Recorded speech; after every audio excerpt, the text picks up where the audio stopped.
Good morning and welcome to another episode of The Bullpen. I am your host, Thomas Chavaria, and joining me today, my co-host, James Roy. James, how are you doing this morning, sir? I'm doing good. Well, if you're looking forward to this Texan game against the Atlanta Falcons, we are absolutely here for you. We are excited to see what these Texans are going to do coming off a 2-game victory. On today's show, we're going to talk a little bit about will the ATL defense test Stroud? We're also going to talk about what we think Desmond Ritter and Bijan Robinson will do against this Texans defenses look really good. And then we're also going to break down our keys to victory and our predictions. To throw the punches away. He floats one wide open, and there he goes. Tagged down for a Texan touchdown.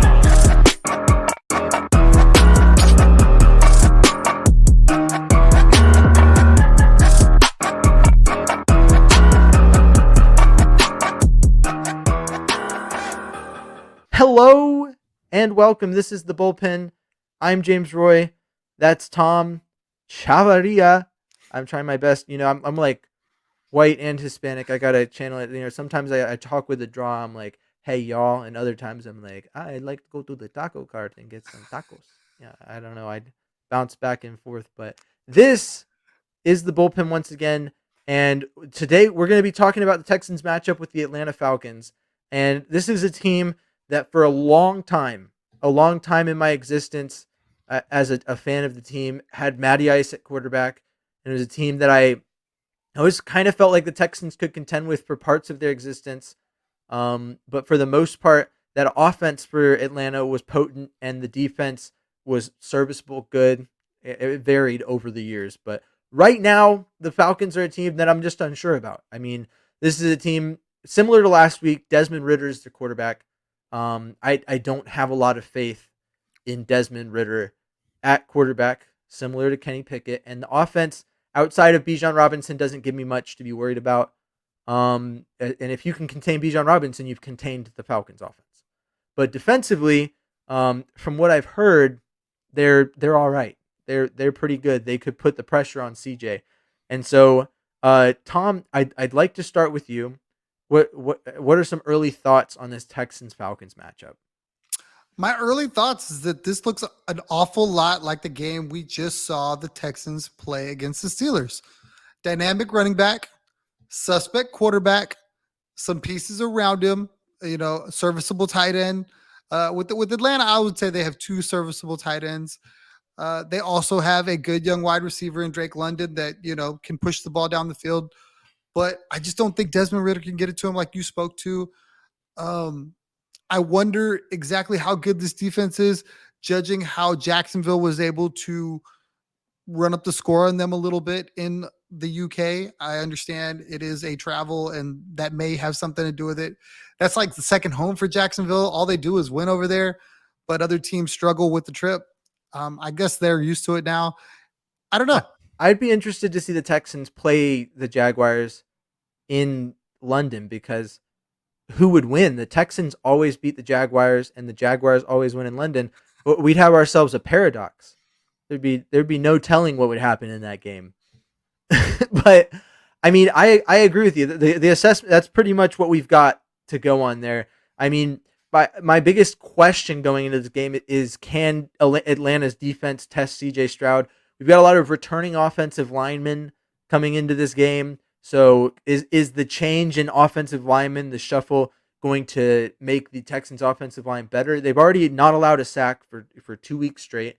I mean, Laramie Tunsil, I think obviously is a better option than Austin Decklis at left tackle. But is the chemistry going to be affected by how we change things? Either way, I mean, CJ Stroud performs very well under pressure. His passer rating under pressure is better than his passer rating without the pressure. So I once again, I mean, I feel like we're just having the same discussion we had last week. I'm like, well, CJ will probably drop back and he'll probably throw the ball really quickly. And that Falcons defense is good, but is it that good? I don't know, man. Like, am I off base? No, not at all. I mean, obviously there are very similar paths to getting there, in the same vein, right? Obviously we talked about their defense being able to be stingy at times. So the Steelers were a very stingy defense coming into the game. They hung 30 points on them. So for me, my biggest fear, I guess, with Laramie Tunsil, because you spoke to it, is the rust. Is he gonna get a couple of those false start penalties? Is there gonna be a hold in there somewhere? I don't think he'll have a problem gelling with that line. It's just gonna be more of the ring rust. You think about a guy that's really hasn't played a lot of football this season. He didn't play a whole lot in the preseason, very limited, the first couple games. So that'd be my fear on that aspect. As far as the game, go ahead. Oh, I agree with you 100%. But you were going to say as far as the game? As far as the game, I feel like the script is very similar. The difference, I think, however, the Texans are going, I should say, to Atlanta, where they're going to have their fans, they're going to have their crowd. It's going to be really important for the Texans to try to take them out early. So this reminds me of something we kind of talked about, a segment for the show, an idea, if you will. We're going to call it, this is the bullpen. We're going to call it Ole. This is that red cloth hanging in front, and then it's pulled right out of the front of the Texans, and it's just a red herring or something that could trip the Texans up, that could make them see red and make a mistake.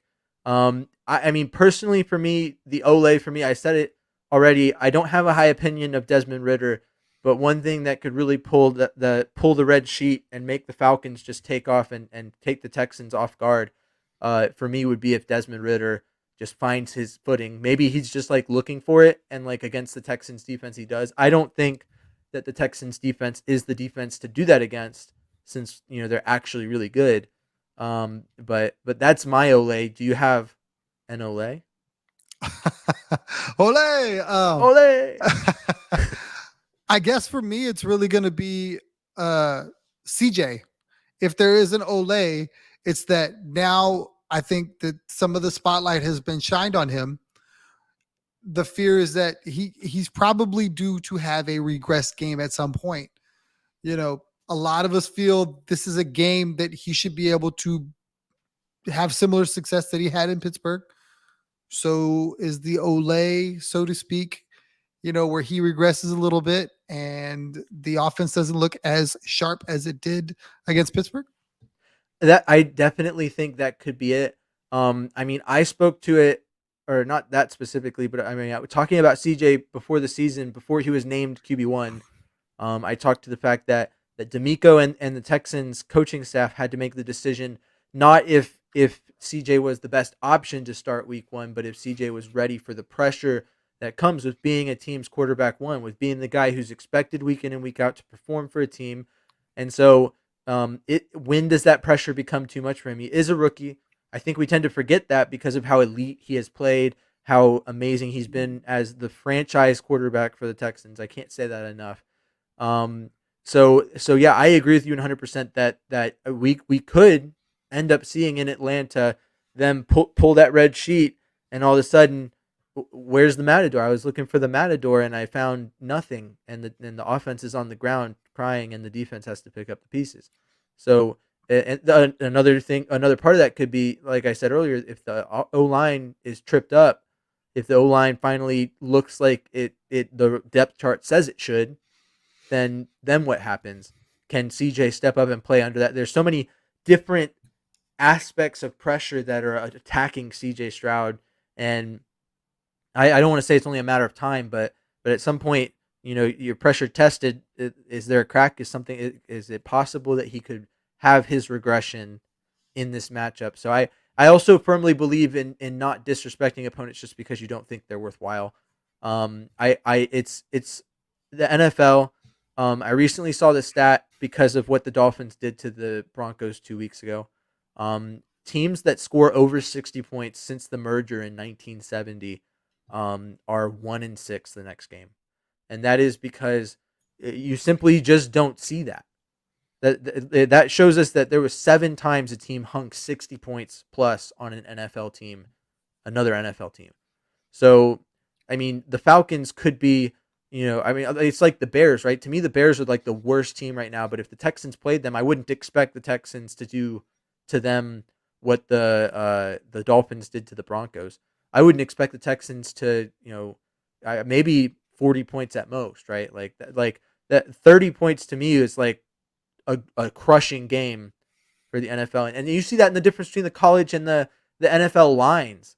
Like each week I see a team hang 70 points at the college level. It's not impressive. It's just kind of what happens, especially in the early weeks. Um, so I want to respect the Falcons as a team. They are, they do have positive aspects, and it is 100% possible that they could shock the Texans.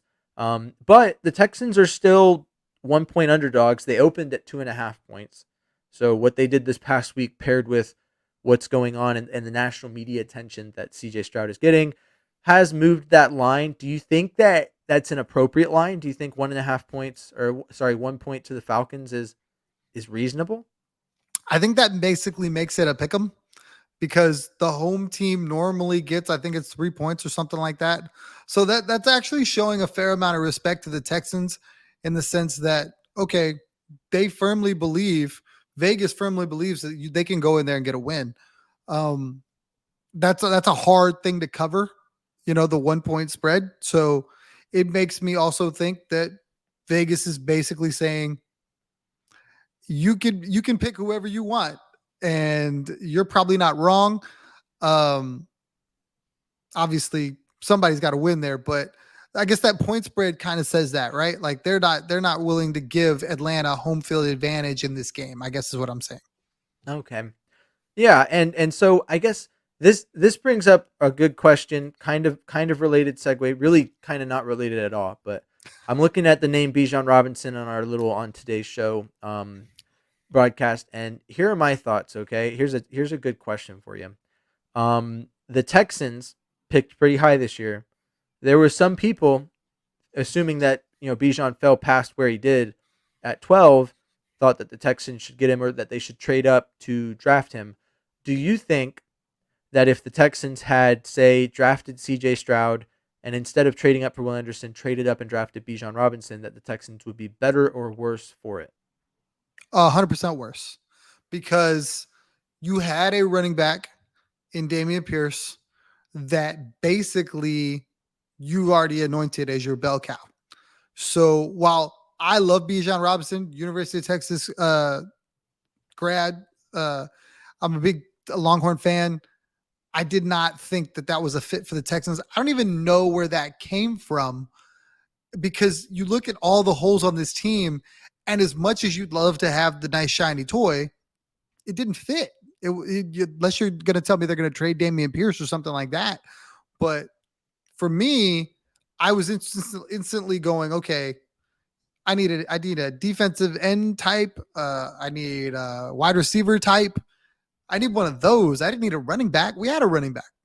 And for me, Bijan Robinson, as great as he would have been for the offense, and knowing what we know now with Dameon Pierce, like that could have been a significant boost having Bijan in the backfield. It could, but he would have had the same running lanes as Pierce. We can only assume he would have probably done at least a little bit better just based on him being a generational prospect and all that. My biggest thing is that the Texans at the time of the draft, it seems like Nick knew that this was a win now season based on the trade they made for Will Anderson Jr. You don't trade your own pick going into this season in the first round of next year unless you think you're going to be significantly better than the bottom of the league. But with the volatility of the running back position and just, what's all going on around it, the politics of being a running back in the NFL right now, that's a position that's, I told people when we drafted Dameon Pierce, I was like, I'm glad we hit on Dameon Pierce, but the progression of Dameon Pierce as a player, he's in the second year of his contract. In the third year, if he's performing, back to the level that he was his rookie year, and he's showing out in his third year, that's going to become the point where you have to contemplate, do we want to extend him? What kind of money does he deserve? And then, you go, well, we drafted him in the third or fourth round.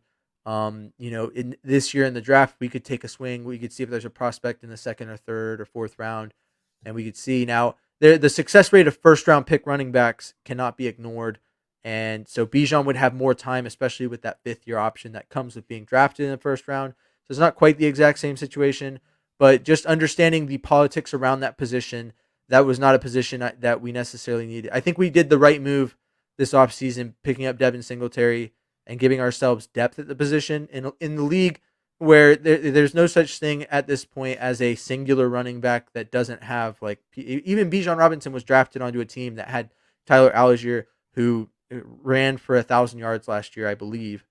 So no matter how good you are, the days of like LaDainian Tomlinson and Adrian Peterson, where you are the bell cow and other guys only get the occasional carry.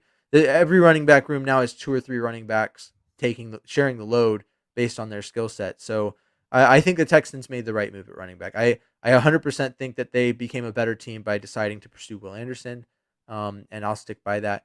I actually posed the question recently on Twitter. Right now, as it stands, the Texans pick is 16th overall, and the Browns pick is 19th overall.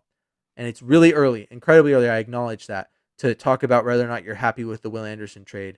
But at the end of it all, since that's going to be a significant talking point in the future years after the trade, if that was how it ended, the season ended today, and that's where the picks fell, would you feel good about the trade for Will Anderson based on that draft position? Losing like three spots. It's a really loaded question based on the fact that you don't know what Will Anderson is going to look like at the end of the season. At this point in time, if he kind of stays on this trajectory that he's on right now, good, not great. I think that's a fair assessment of him right now. I feel like you're going to say, you probably overpaid. Not that you were wrong to do it, but that you probably overpaid. Would you have got Will Anderson if you waited? Probably not. Will Anderson was going to come off the board for sure. So that was a calculated risk you took. I can't fault it. It was D'Amico's guy. It's who he wanted. Alabama coach, Alabama alum. Love all of that. For chemistry's sake, for everything that he does as far as a leader, love all of that.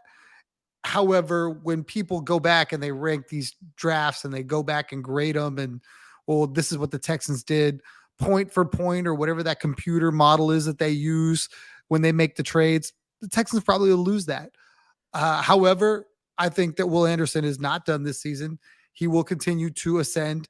And by the end of the season, if they continue to win football games, that's going to look like a steal of a move. It's going to be smart that they did it because you wouldn't have found a caliber of talent at pick 16, 17, 14, 15, wherever they are, somewhere in the middle that you would have been able to acquire at 2, and you'll let Arizona figure out what that pick's going to do. And to be fair, I think personally, like right now, I'm happy, and the poll showed that 95+% people like think that it's a great deal. I mean, I agree. I 100% would do that move again, knowing what I know now. I mean, I think that one thing that solidifies the move as being a worthwhile move, if Will Anderson was to continue on his trajectory right now and be like an average to above average defensive end in the league, as long as the Texans are close to or maybe make the playoffs this year, it doesn't matter. I mean, that late of a first round pick for Will Anderson, like, I think it's 100% worthwhile. And I think he's going to ascend to far better than above average at the defensive end position, but that's neither here nor there. On that note, let's move into the keys to victory. So I'd like to hear your bullet points, your game plan. You're looking at the team and you're going, hey guys, this is what we got to do out there on the field today. You put your money in the bank during the week and you guys cash out today. That's what D'Amico said? There you go. That's exactly what he said. Saving up. This is it. What are we doing to cash out this week? Well, if I think the Texans are going to be able to make a withdrawal, a very large sum this week and get a W, I feel that first and foremost, this defense cannot regress. I think this defense needs to be able to establish the bend, don't break. You're going to get field goals. That's all you're getting. I'm going to be stingy, less than 300 total yards, something like that, a turnover here or there. I think it's going to take one of those games for the Texans to be successful. I feel like that's what they're going to have to do to be considered a potential playoff team. I don't think this defense can afford to be a middle of the road team because while I do think CJ is going to have a great season, I think he is going to look like a rookie at some point in time. Don't know when it is. It's just bound to happen. He's, it's rare that a guy goes this. I mean, there's only 6 other guys that have went their first 4 games of a season without throwing a pick, and they all won the MVP that year. So I don't know, or I think it was 5 of 6. I think one didn't win it because the other guy won it. I think Mahomes won it the year that somebody else did it. Anyway, it's so rare. You just feel like there's bound to be some regression to the mean, which is still probably pretty good. And this defense is going to have to toe the load at some point. So if they're going to beat these teams, like I think they should, the NFC South going forward, because that's the next 4 or 5 games of the schedule, something like that. I think the defense showing up every day and being a force is going to go a long way to seeing them do that. I agree with you. So for my keys to victory, just broad strokes, the really simple stuff that should kind of just be obvious, but I'll say it just to say it. CJ Stroud, continue to be the quarterback that he is, lead the team. Offensive line, don't lose your chemistry. Continue to protect the quarterback the same way that you always have. And defensively, continue to lock the team down. More specifically on defense, I think the key to victory is finding a way to lock down Bijan Robinson. If this team stops Bijan Robinson, they stop the Falcons offense. It's plain and simple. So a team that in the past has struggled with run defense has shown so far to be at least semi-capable. I mean, Najee Harris had towards the end started picking up some yards and started penetrating the defense. But it really just early on, because football is a mental game.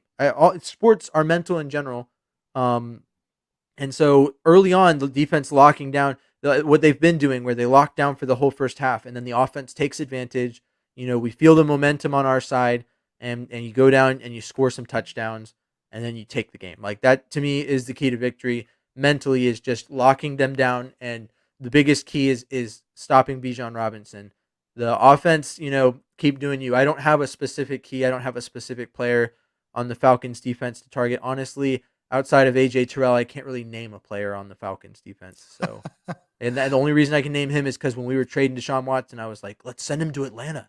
Send him to Atlanta so we can get a couple first round picks and AJ Terrell. Come on. That'll help our cornerback room so much. But no, those are my keys to victory. And that brings us into score predictions. I would love to hear what you think. My score prediction is going to look very different from how it has the past 4 weeks. Well, the one thing I didn't give you a chance to say that if I have a key to victory on the offense, it's that it's balance. I feel like not talking about a particular player, but we need to see more of the running back room is going to get 30 carries between the two of them, and CJ is only going to throw the ball 30 to 35 times. If it's more leaning one way or the other, I guess if CJ's got to do more is what I should say, then that probably isn't the recipe for success, in my opinion. I agree with you 100%. That captures, because I'm thinking to myself, I'm like, offensively, just keep doing what you're doing. And the way that you say that more technically, thank you, Tom, for being everything that I need in a co-host and reading my mind, because that that is exactly what this team needs to do is keep the balance up. Because you notice in the first 2 weeks when CJ's throwing 45 times a game, it feels like he has to put the whole team on his back. And when you throw that many times in a game, it's just not a recipe for success. Whereas when we see the run game kind of step up and carry a little bit of the weight, it gives CJ the time to refocus, read the defense, and then when he gets his chance, he'll hit his passes, right? So I agree with you on that. And so on that note, I'd love to hear what you think the score is going to be. I really think it's going to be a close football game. I think you're going to see an Atlanta team that's going to come out stinging off of a loss to the Jags in their building, really motivated. I believe that Atlanta's going to do a little bit. I don't know if it's going to be Bijan. I feel like Kyle Pitts is due for a game. I feel like that's a guy that they should be targeting more. They're just not. Jonnu Smith had a big game last week, which is really weird to me because Kyle Pitts is supposedly the dude. You went out and drafted him. You spent all this draft capital on him, and you feature a guy that, was the second fiddle in New England last year or something like that. So I really feel like he's the squeaky wheel that might get grease. I think that if there's a particular area where the Texans might struggle, it's with like a nickel corner or something like that, where Pitts takes advantage or something. Because they'll line him up all over the field. Bijan's going to do things. He's too talented not to. I don't think he's a guy you can completely stop. He's somebody you kind of contain. You hope to contain. I feel like this score is going to be a 27-20 Texan win is what I think. I think it's going to be something where the Atlanta Falcons have the ball to be able to, because you're a storyteller, so I'm trying to get my own storytelling on. I feel like the Atlanta Falcons are going to have the football with a chance to tie the game late, and there's going to be a defensive play made to seal the victory, and they're going to be able to salt it away with the run game, and it's going to be another hard fought win. I don't think the defense is going to play poorly. I just think Atlanta is going to do a couple things to get a couple touchdowns, do just enough to move the football to get a field goal or 2 field goals, and that's going to be the score. Big game by Nico Collins. Yeah, of course. Oh, it's either Nico or Tank. I mean, Nico has seems like it's alternated kind of. So we'll see. Well, I hope they both have big games. Well, I ask you this: you talked about AJ Terrell. Do you think he's a guy that would shadow the wide receiver 1 for the other team? As much as I think that Nico has clearly defined himself as that thus far this season. I don't think other teams are keying on Nico quite yet. This could be the first game where we have the opportunity to see another team be like, here is our best corner. Recreate Revis Island, but with this guy over here. So I don't know if they'll shadow him. I don't think they can shadow Tank Dell. I think that other teams at this point just go, Tank is slippery, and we just kind of hope our coverage doesn't break down against him. So I think that if he is one to shadow the best option, he'll probably stick with Nico Collins. We'll see how it goes. I'm glad you brought up Kyle Pitts. I made that mistake once last year in a redraft league, and I was like, oh, it's the second or third round, and Kyle Pitts is still available. Perfect. I am going to pick up my tight end for the year. I won that league, but I ended up dropping Kyle Pitts for another player because I couldn't deal with that. But my score prediction is similar to yours. It's like 50% of yours. I mean, I'm picking. Ooh, sorry, my camera's going out. 1 second. I'm gonna switch over. I am gonna pick the Texans to win 27-10. And so I came to that conclusion not easily. Thinking about it, I don't think the Falcons offense can put out. I think that Bijan maybe gets a touchdown and they maybe get like a field goal. I see what you're saying about them returning home and being mad about the international game. At the same time, they're returning from an international game. It's gonna mess up their whole practice schedule for the week. It's really gonna put a wrench in things. I don't want to be disrespectful to the Falcons.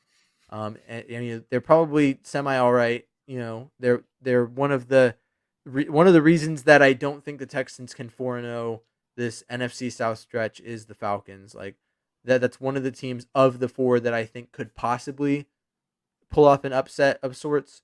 The Saints and the Buccaneers. The Panthers don't really scare me at the moment. Even with the bad blood between CJ and Bryce, or the rivalry of sorts, if you will. Not bad blood, they're good friends, but so I think they're capable, but I'm gonna go 27-10. I'm trying to be accurate in how I feel about how the Texans can do. And so with that, I'll give my story time for how it goes. This is not a very close score, so it's hard to find the moment in which I, tell the story. So I'm going to start from the beginning when the game's interesting. Texans win the toss, defer. Falcons get the ball and shock the Texans out the gate. Bijan Robinson 60-yard touchdown run. And the Texans are like, oh, dang, we got to come out and match them. And CJ Stroud, or we get the ball, knee it, 25-yard line, and CJ Stroud, first play of the game, just absolute coverage breakdown. Tank Dell is deep, and CJ Stroud hits a 75-yard touchdown pass to Tank Dell. And from there, the game never really goes the Falcons' way. It was just one spurt, one defensive miscue that caused them to score that touchdown. The Texans put up 2 more touchdowns and 2 field goals and win 27-10. And that is my storybook ending. It'll be a great game to discuss if that's the way it goes. I mean, obviously, when you talk about 3 games where the team really dominated on defense, if that's how it's going to look, it's just going to shine a bigger, brighter light on what D'Amico's doing with this defense. Because while these teams aren't the top tier, it's not like they're stopping Miami or they're stopping Buffalo. They're being very successful against these teams that they should be successful against. So I think that's how you build that chemistry. That's how you build that culture, and it'll be great. Yeah. All right. I'm excited for this matchup. For the past 2, they've been pleasant surprises for me where I'm like, okay, like I thought the Texans could win, but I didn't know like by this much. But now I'm hype. I'm here, ready to see the Texans do their thing. So, any final thoughts before we go into closing? I'm really interested to see which wide receiver steps up. If AJ Terrell is really going to be a lockdown guy. You look at a guy like Robert Woods. You talked about Xavier Hutchinson. We obviously talked about Tank Dell. I feel like for the Texans to win, unless all of a sudden we're going to get the Dameon Pierce game, one of those guys or Dalton Schultz or Brevin Jordan, one of those guys is going to have to step up and have a huge game. So I'm really interested to see who that'll be. Selfishly, I'm hoping it's Mechie, because that would be a cool story to tell. I think it'd be great to see a Mechie breakout game, and I think what that really displays, just what you said in general, is how talking about the Texans receiving core leading into the season, a lot of people thought it was one of the worst in the league. And I tried to tell people, now I'm not going to step out and act like I was like, oh, this is going to be one of the better receiving cores. Like these guys are really good. But what people failed to see was potential. That was the biggest thing that made me believe this wasn't the worst receiving core in the league was the fact that there's too much potential and the excessive change at quarterback. As long as CJ Stroud is who we think he is, this receiving core performs well. And so it's been great to see it play out. For me personally, just from a fantasy perspective, I'm hopeful that Tank Dell and Nico Collins both go off, since in various leagues I'm starting some combination of those two. But on that note, if you like the Texans, if you love the Texans, we don't just do this. We also are on the PSF app, and we cover the game. And this weekend we are actually covering the game for the Falcons Texans game. So it would be awesome if you guys could download the app, jump into the Texans chat room, and see what it's all about, because this is the future of watching sports. This is it. So I highly recommend you jump on board. Additionally, I am at M1 Texans fan on social media. That's where you can find me on PSF or on Twitter. The YouTube channel for this is under that as well, if you want to search it up. And then Third Coast Tom is Tom's username. You can find him on Twitter. It's really mostly where he's at. So if you're interested in following us, you can do that. If you like what you saw today, you like, comment, subscribe. Let us know what you thought. We always love constructive criticism. We don't much care for mean criticism. No, I'm just kidding. You can be as mean as you want. We're both veterans. We can take it. We got thick skin. So give us your worst or your best. We would prefer your best. That would make us happy. But until next time, I've been James Roy.